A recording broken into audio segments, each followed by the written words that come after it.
Shalom, Israel. This is the Israelite School of Universal and Practical Knowledge, started out on 1 West, 125th Street, Harlem, New York, under the amazing commanding General YAHANNA. Today is the, birthdays. Some people celebrate death days. We celebrate a lot of things, you know what I'm saying? A lot of those things, you know what I'm saying, that we celebrate, like graduation parties, that's not worshiping nothing. Okay, that's an accomplishment. You know what I'm saying? You did some work, you know what I'm saying, and you achieved something. What happens at a birthday? What goes on during birthdays? Go ahead.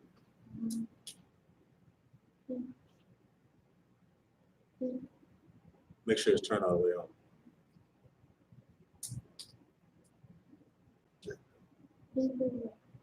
That's it. Go ahead. People will die. Yes, but like what, like in the world, like what goes on at a birthday?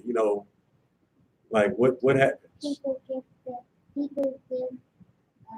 people presents on a birthday. Yeah, you give them cake. Right. And Balloons. So they shower you with gifts.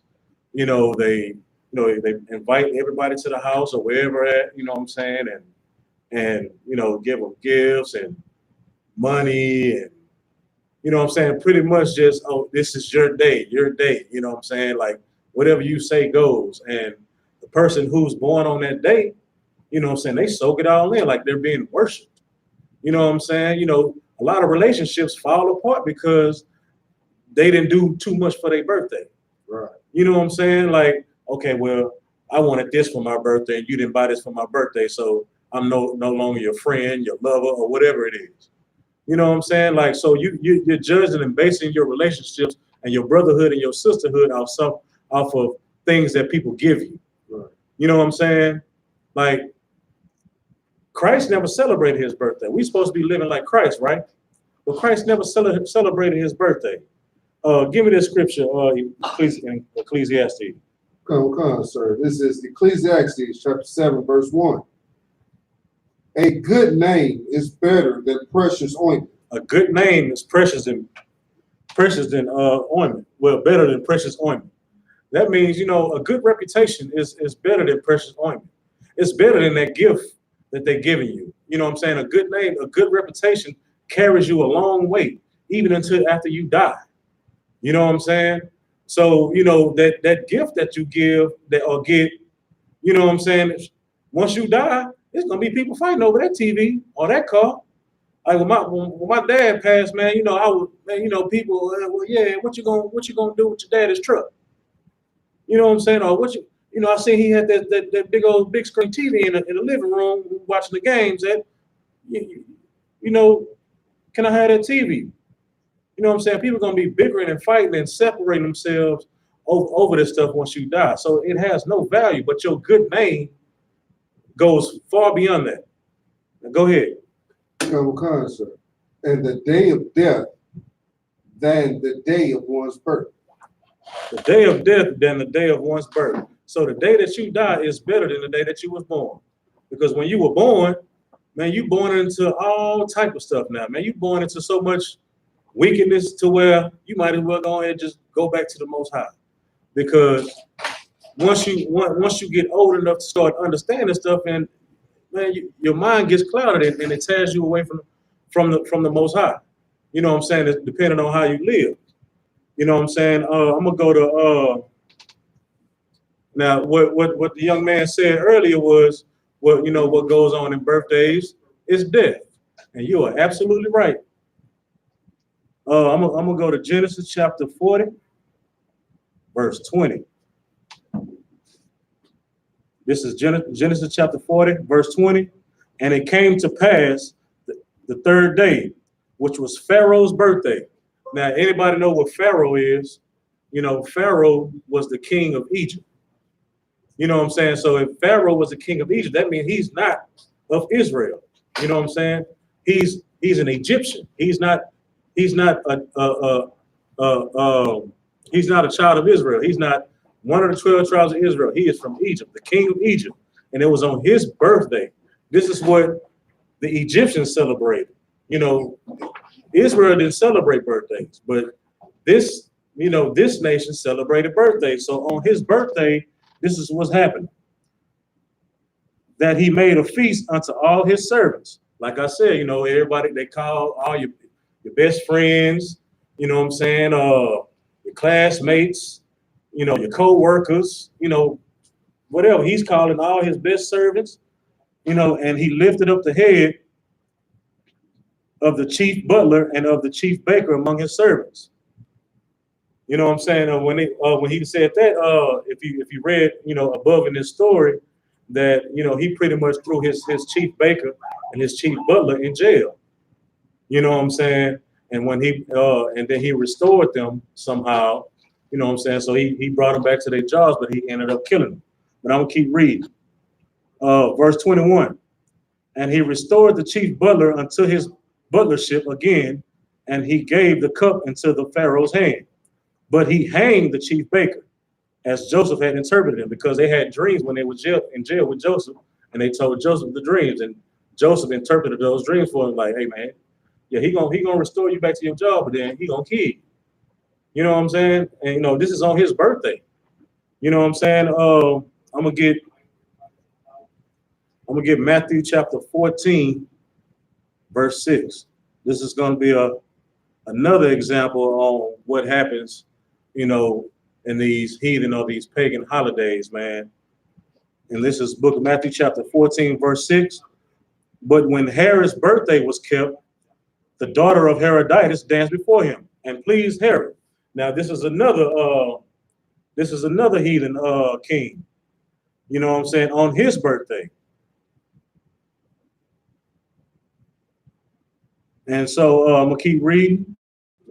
All right. Read verse 7. Come concert. Matthew 14 and 7. Whereupon he promised with an oath to give her whatsoever she would ask. So what's happening is, you know, she's dancing before him. He's mesmerized. He's like, oh, ooh, she fine. Like, I give her, you know, you can have whatever you like. You know what I'm saying? And he asks her, you can have whatever you like. So what would you like? So go ahead, keep reading. Come, verse 8. And she, being before instructed of her mother, said, give me here John Baptist's hand in a charger. So, no, that's it. Now she wanted John the Baptist's head. By this time, you know, John the Baptist was in jail. She wanted John the Baptist's head. By this time, you know, John the Baptist was in jail. You know what I'm saying? He was locked up. And he was killed on somebody else's birthday. So this is two accounts where somebody that got killed on one of these heathen customs' birthday. You know what I'm saying? Give me Mark 6 and 21.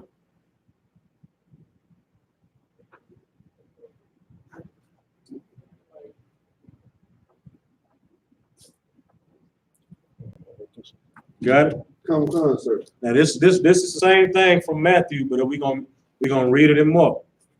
Come, Mark 6 and 21.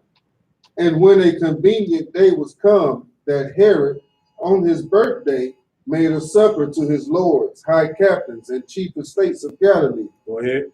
And when the daughter of the said Herodias came in and danced and pleased Herod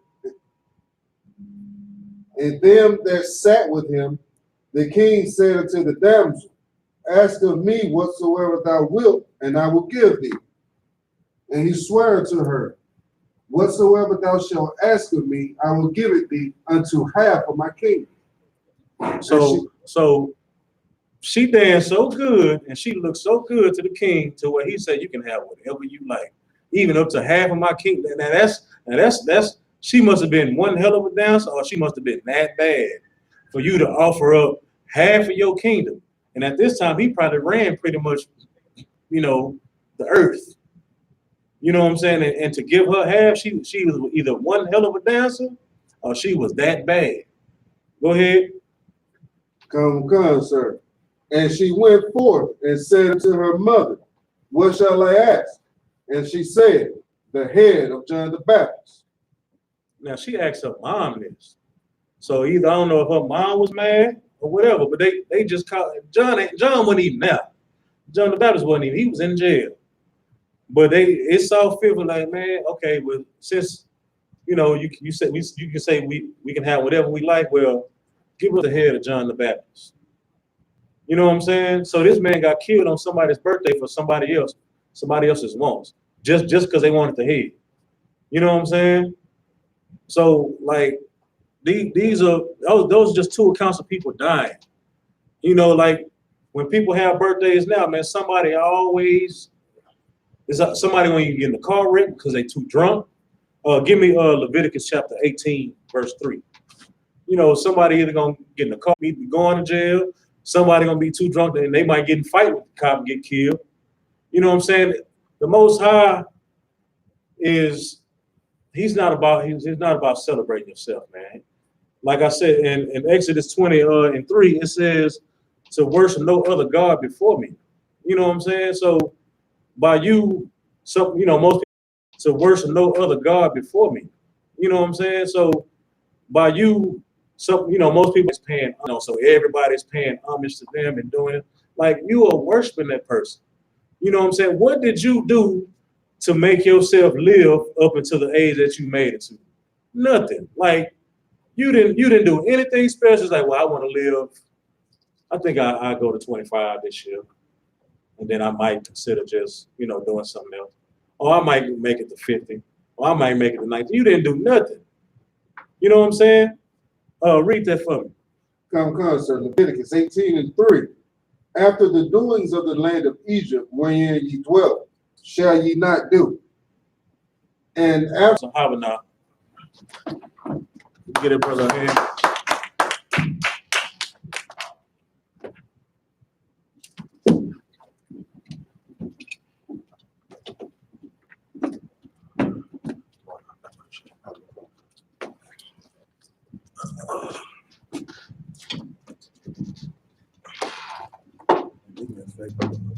Checking Facebook and stuff to see if it's coming in clear, no latency, because it looked like it was kind of off a little bit.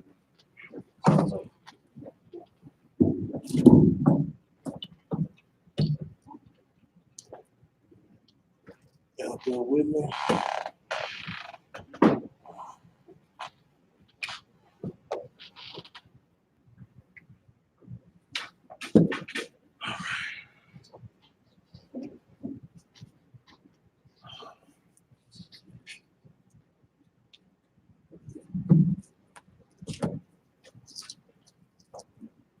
Shalom, Israel. This is Israelite School of Universal and Practical Knowledge.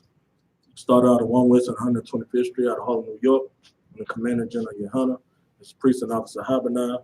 It's the I.S.U.P.K Houston Wednesday Law class. If you have any questions in the room, please ask your question. If you have any questions online, go ahead and type them in.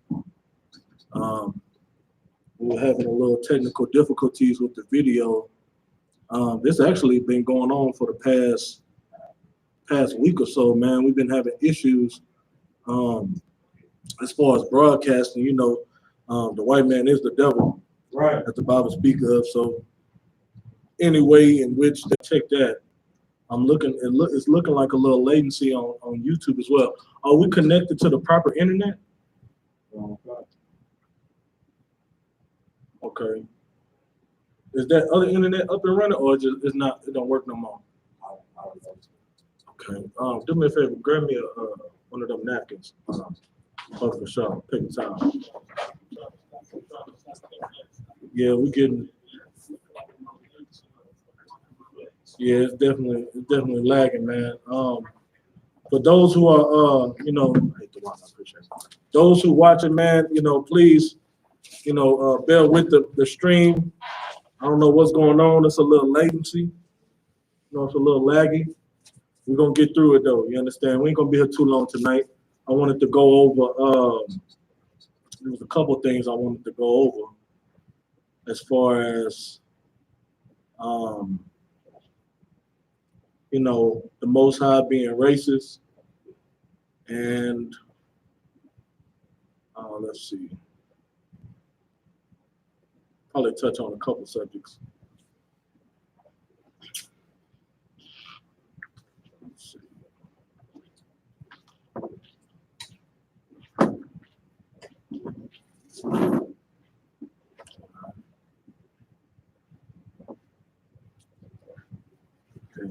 Have we went over the color yet? Color. Right. Hasn't went over color yet. All right. So we can do color. We can do the Most High's races, and then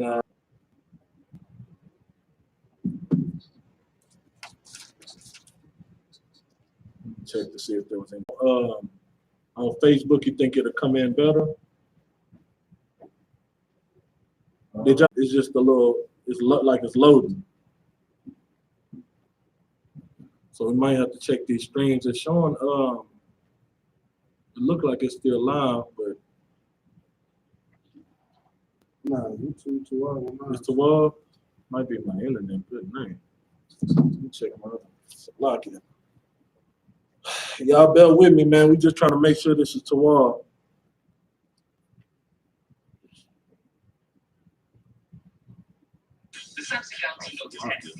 All right. White man and double. Okay, yeah, we good on. Okay, most of Christ. Yeah, we too wild on this one. I think it's just my phone. All right, let me check Facebook real quick. What Facebook looking like on y'all?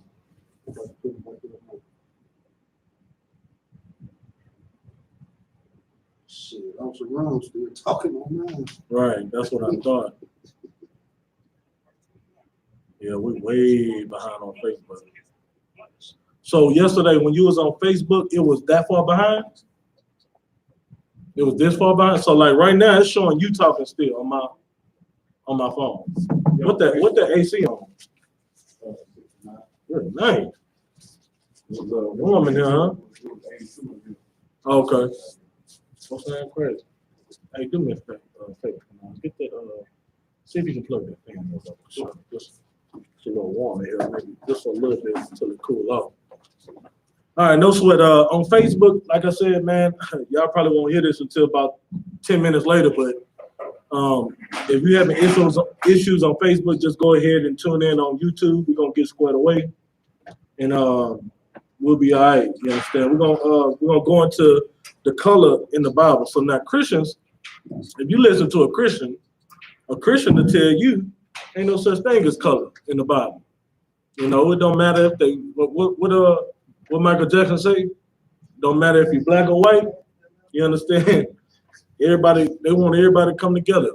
You know, everybody. You know, it's all about coming together. Yeah, turn it down. It's all about coming together. It's all about black getting along with white. Yeah, it's gonna be kind of loud. It's too loud. All right, no sweat. Yeah, no sweat. So, it's going to be, I mean, they want it to be, everybody come together, black and white and Chinese and whatever, everybody to be all together in one little cesspool when that's not the case. That's not how the Lord wanted. You understand? And most people have you believe that the Most High is not racist. And I want to get into where we are clear. You understand? We talking about the definition. If you go by Google definition of racist, that's what the Most High is. You understand? And that's how we should be. But first, we're gonna get Daniel 7 and 9. Let's see what that's talking about. No, Daniel 7 and 9. I might have said Deuteronomy 7 and 9. If I did, select it. No sweat.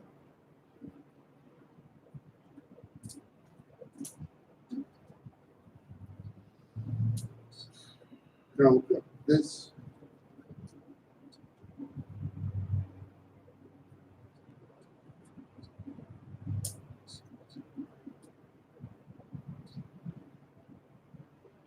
is What you want to try the other microphone? It might be the batteries.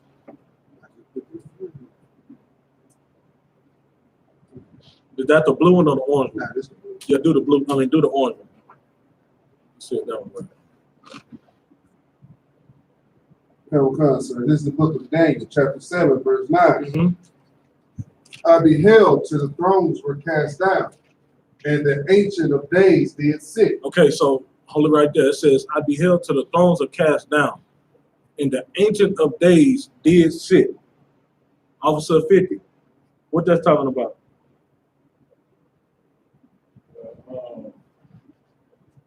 There was a vision that he was talking about, and something. And the Ancient of Days, he was talking about Christ. Who's having a vision? I think this was, Let them get the mic real quick, Marcus.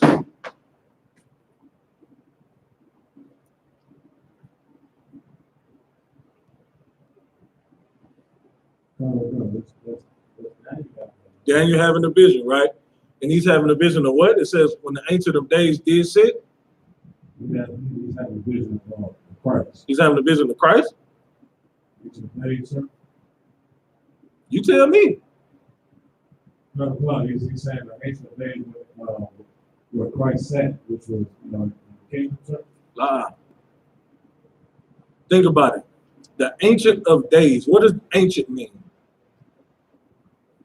It means old. Oh, but it says this is whoever this person is. This is the Ancient of Days. Oh, the Most High. The Most High. That's who this is. You understand? It says the Ancient of Days, meaning this whoever this is, that came before days. We're here. This is before the days were made. You understand? The Ancient of Days. And you know it's a person. How? How do we know this is not talking about when it says Ancient of Days? Because Christians are trying to use this to say this is talking about days, like actual Monday, Tuesday, Wednesday, Thursday, Friday. You understand what I'm saying? Like this is talking about time.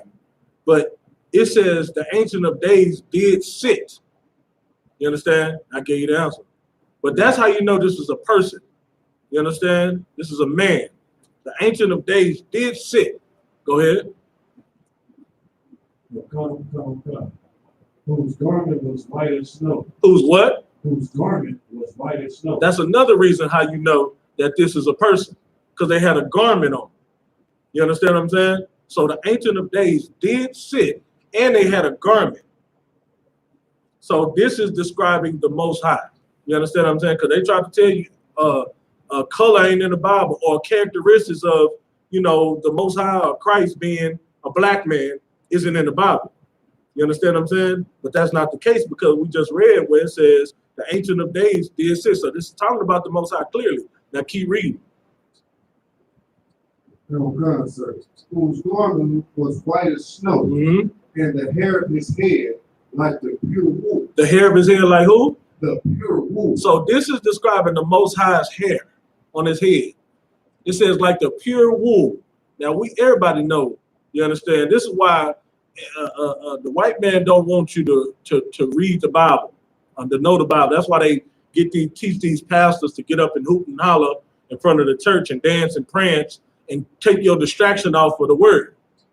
You know what I'm saying? Put on the choir and pass the collection plate around and all of these things because they really don't want you delving into these scriptures. Because if we delve into the scriptures, then we'll find out that the Most High's hair was pure wool. And then when you look at your hair, if you're a black man, your hair is pure wool. So the Most High had hair like you. You understand? Or you have hair like the Most High. But we know who don't have that type of hair, right? Who don't have that type of hair? Go ahead. Let them get their mic. Salagi for having you back and forth, Trooper. Most High in Christ. The white man, give him a hand. Yeah, I'm right. That's who don't have that kind of hair.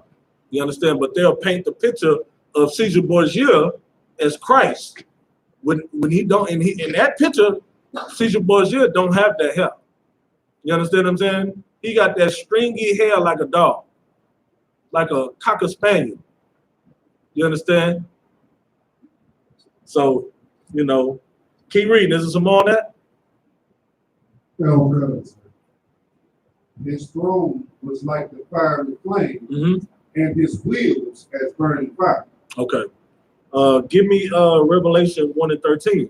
So now we got the Most High. We know he got woolly hair. You understand what I'm saying? So it's safe to understand what he looked like and who he looked like. You know what I'm saying? Go ahead. Now, sir, this is Revelation 1 and 13. 7 candlesticks, one like unto the Son of Man. So now it says, in the midst of the 7 candlesticks, one like unto the Son of Man. This is talking about Christ. Give her a hand. Understand? It says, one like unto the Son of Man. Go ahead. Clothed with a garment down to the foot. Now, Christ, Christ liked to look fly. You understand what I'm saying? He had a garment all the way down to the foot. Go ahead. And girt about the paps with, now, sir, verse 14. Checked out or something. It might be good. So if you see some discoloration, you might need to, you know what I'm saying? You might have some sodium in you. It says his feet was like unto fine brass. Now, brass is, you take a penny out your pocket. That's brass. And you hold that next to your skin, it's going to be very close in similarity, right? But now keep reading. Now, sir, as if they burned and they burnt. Hold on, wait. So it's already like brass.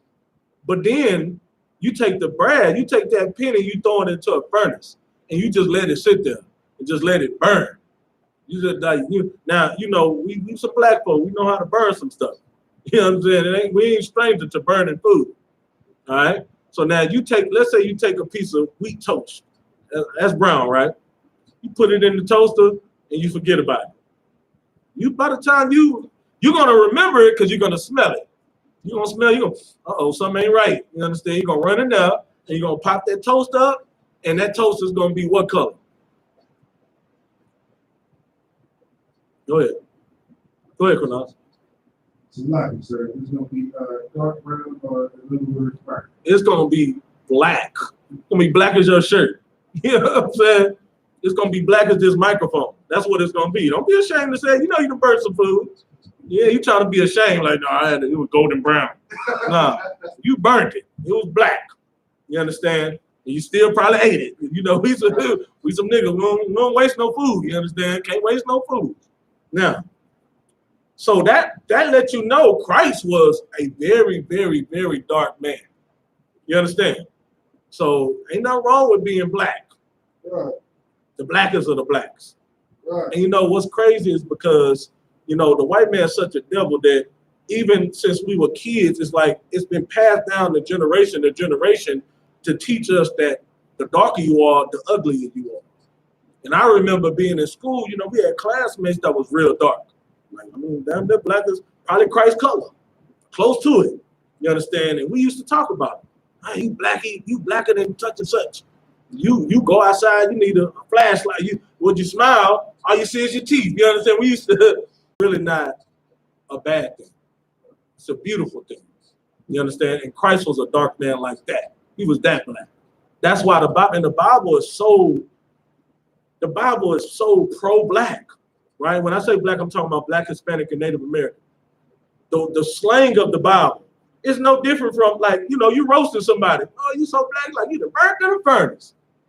That's what is describing Christ's feet. It's like it's black. That's what Daniel is describing. Salaki, this is what John is describing. You understand? John the Revelator. So he's saying it's like as if they had burnt in a furnace. So he's really saying, like, well, you were black as hell. You know what I'm saying? Black and ashy. Right? Go ahead. Now, sir. And his voice as the sound of many waters. Okay, so now that's important.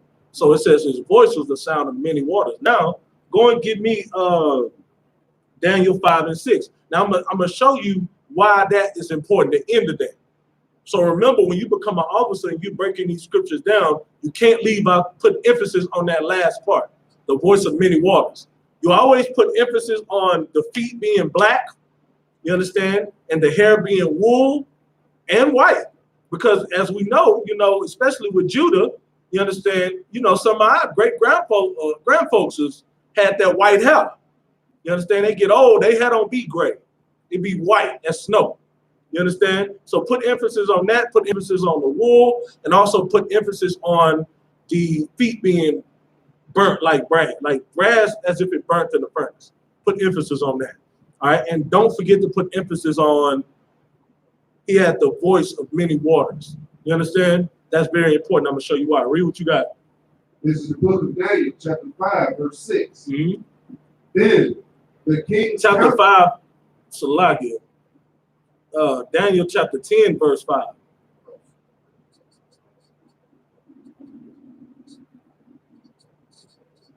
Now, so this is the book of Daniel, chapter 10, verse 5. Mm-hmm. Then I lifted up mine eyes and looked, and behold, a certain man clothed in linen. So now this is Daniel describing a certain man clothed in linen. Go ahead. Whose loins were girded with fine gold and power. So now, this is similar to what we just read in Revelation 1 and 13, ain't it?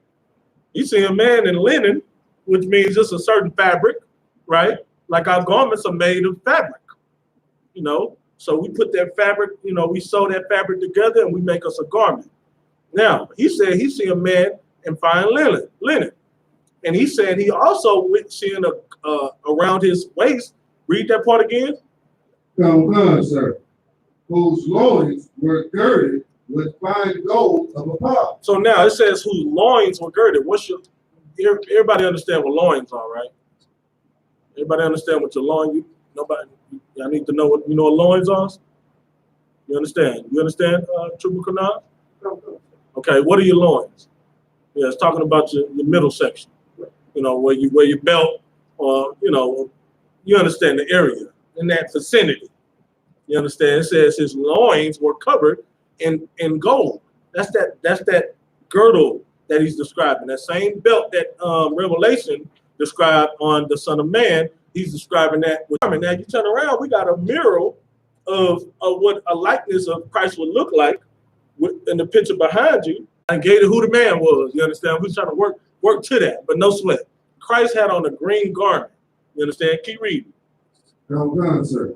And his face has the appearance of lightning. So his face was the appearance of lightning. Now, does it have a color? Does it? I guess keep reading. Now, when it says his face has the appearance of lightning, what is that saying? Think about a lightning streak.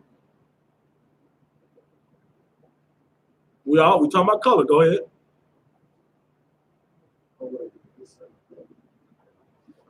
Hey, this is color scripture. What you got, Junior? Give him the mic. And not thunder, it's lightning. And I see lightning looks white. It looks white. Give him a hand. That's right.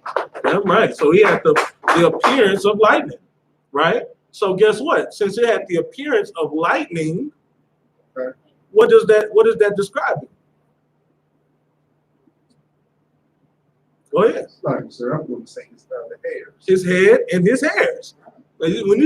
So you got to understand that this is a vision. So it's not saying he's close up on the man. We don't know that. He's close enough to see the colors. He see the garment is beryl. He see a golden girdle. He see the face has an appearance of lightning, meaning around his face in that vicinity, he see white. So he has a white, like, okay, from this distance over here, if I'm back here and I'm looking at this mural, I can barely see the brown, but I can see a whole bunch of white. You know what I'm saying? The Hebrew in the beard is white, right? So that's what Daniel was seeing. He had the appearance of lightning. So he saw that white textured hair, the same texture, same color that's described in Revelation 1 and 13. Go ahead. And his arms and his feet like in color to polished brass. So now, this in Daniel, he actually mentions the arms as well as the feet. So just like I said in Revelation, I don't know, unless you're some kind of alien or something's going on with you, your feet and your arms and your body should look the same color. And he said his feet and his arms were like what? Polished brass. Polished brass. You understand what I'm saying? Meaning he was a dark-skinned brother. This was a dark-skinned man that he saw. Is there some more on that? Huh? Oh, that's the one. That's what I was waiting on. Say it again. Come. And the voice of his words like the voice of a multitude. So the voice of his words were like the voice of the multitude. You see how I capped it off with that? It's important to mention that in both precepts, because precept must be upon precept. You understand? In Revelation, it said he had the voice of many waters. In this one, it says the voice of a multitude. And if you know anything about an ocean water, it's the same thing. Because when you hear ocean water, it's very loud. You can hear the tides and the waves crashing. You understand what I'm saying? If you just stand at sea, at the ocean, you go to wherever, Galveston, or wherever you are, don't get in the water. It's cool to look at. Don't get in the water in Galveston. Unless you want the two different color feet in the hands. You know what I'm saying? That's how you get the discoloration in your feet and your hands. You understand? Get in the water. But you can go there and, just keep your feet in the sand and just stand there and listen. Do it at night when there's not much of noise, where you can just hear the water and the ocean water. It will be super loud. I mean, of course, you can hear the seagulls and all of that stuff, but you'll hear that water, from way out. That's how Christ, when he spoke, that's how he spoke. Spoke very loud. You understand? Just like it said, he had the voice of a multitude. Why does it say voice of a multitude? What does that mean? You want to give it a shot, Ron? Because it sounded like a crowd speaking as well. Right, and when the crowd talk at once, what is it? It's real loud. You understand? We know how that get, because we be in the school and you got the high rank, they Shema. You understand? The generals in here and too much talking, and somebody they want to say something, you got to say Shema, because it's too loud. Because everybody talking at once. Even two people talking at the same time is too loud. We both can't talk at the same time because I can't hear what you're saying if we talking. You understand? Just imagine a multitude. So that lets you know that when Christ spoke, he spoke with authority. He spoke with where you could hear him clearly. And that is another cut to Christians that try to paint Christ as this real soft, effeminate, soft-spoken, love everybody type of guy. Like Michael Jackson. You understand? They try to, that cuts that. Because when Christ spoke, you could be standing right next to him. He's going to speak to you like how I'm talking right now. You understand? He spoke austere. He spoke with authority. He had the voice of multitudes. You understand? Everybody get that? All right. Give me Ezekiel 1 and 5. So now we got the Most High. We got Christ in the New Testament and Old Testament. That's very important because can't discredit it in the New Testament because precept must be upon precept. All right. So now, give me Ezekiel 1 and 5. So we got the Most High, Christ in the New Testament and Old Testament. Now we're moving on to something else. This is Ezekiel chapter 1, verse 5. Mm-hmm. Also, out of the midst thereof came the likeness of 4 living creatures. Okay, so it says also out of the midst thereof came a likeness of 4 living creatures. Go ahead. And this was their appearance. Uh-huh. They had the likeness of a man. They had the likeness of what? Of a man. Okay, so this creature had the likeness, so it looked like a man. God. And every one had 4 faces. And every one of them had 4 faces. Keep going. And every one had 4 wings. Mm-hmm. And their feet were straight feet. Mm-hmm. And the sole of their feet was like the sole of a calf's foot. So this is describing who? Let's run it back. Read it from the top. Also, out of the midst thereof came the likeness of 4 living creatures. Mm-hmm. And this was their appearance. They had the likeness of a man. Okay. And every one had 4 faces. So now remember these characteristics. They look like men. They got 4 faces each. Go ahead. And every one had 4 wings. And all of them had 4 wings. So 4 faces and 4 wings, but they look like men. What it is? Go ahead. It's like a man. So is this the description of an angel? These are talking about the angels. Give them a hand. So now we got the Most High, Christ. Now we're talking about the angels. Go ahead. No concert. And the sole of their feet was like the sole of a calf's foot, Uh-huh. and they sparkled like the color of burnished brass. They did what? They sparkled like the color of burnished brass. So now it said they sparkle like the color of burnished brass. Now you know what's so amazing about that, about the scripture? When it said they sparkle, that just, you know what, that's just putting such an emphasis on how black is beautiful. Right. You understand what I'm saying? They used the word sparkle. Could you imagine, you know, you got your rib, you know, she fresh out the shower, she throw that lotion on, you understand what I'm saying? That brown skin just sparkling. Y'all know what I'm talking about. You understand? Everybody know what I'm talking about, right? You know that dark, like the dark, and then the darker they are, you know, the more like that milk chocolate.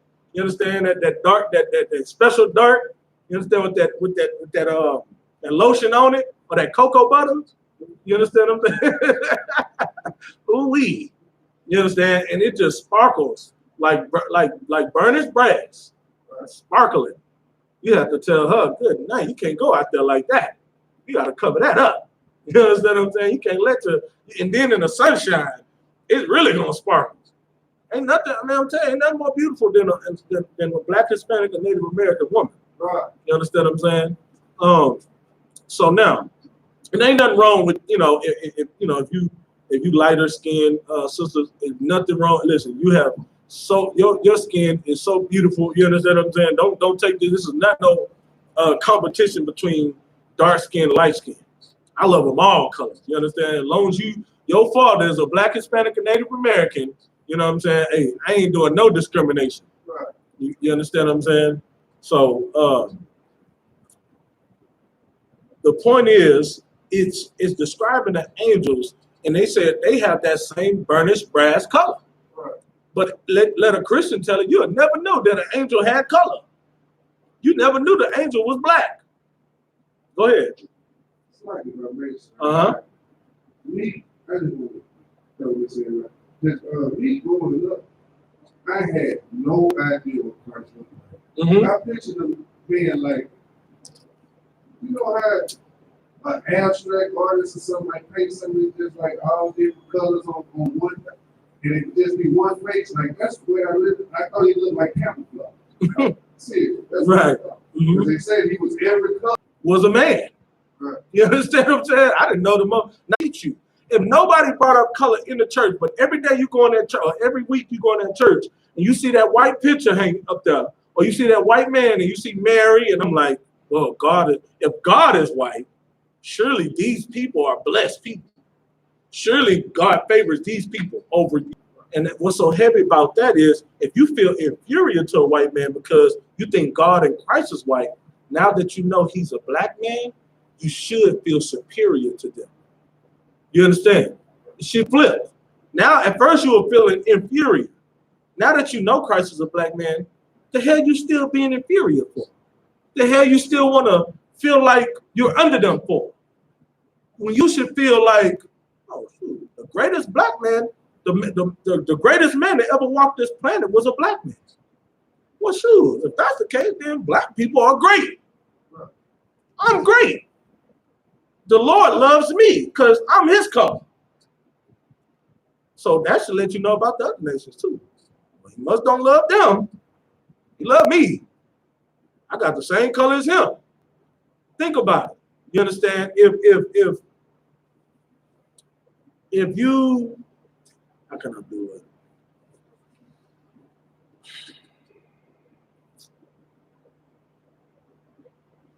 Let's say you got a father and a son. And the father goes out and buy himself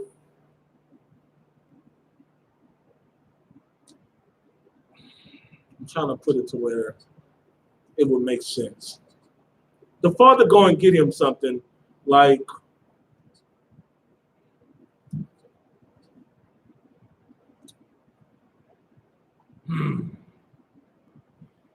he go and get him a model car. right? He liked to collect cars or whatever. And he has his son.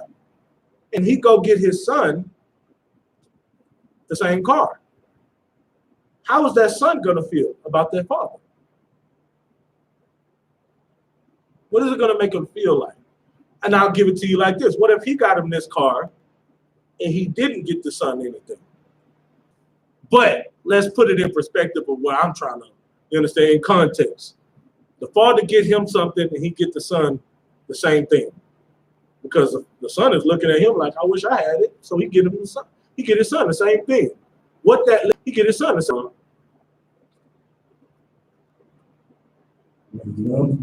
That's it. He loved him. He must love me. He got me the same. Not only did he get me, he didn't just give me a little Hot Wheels car.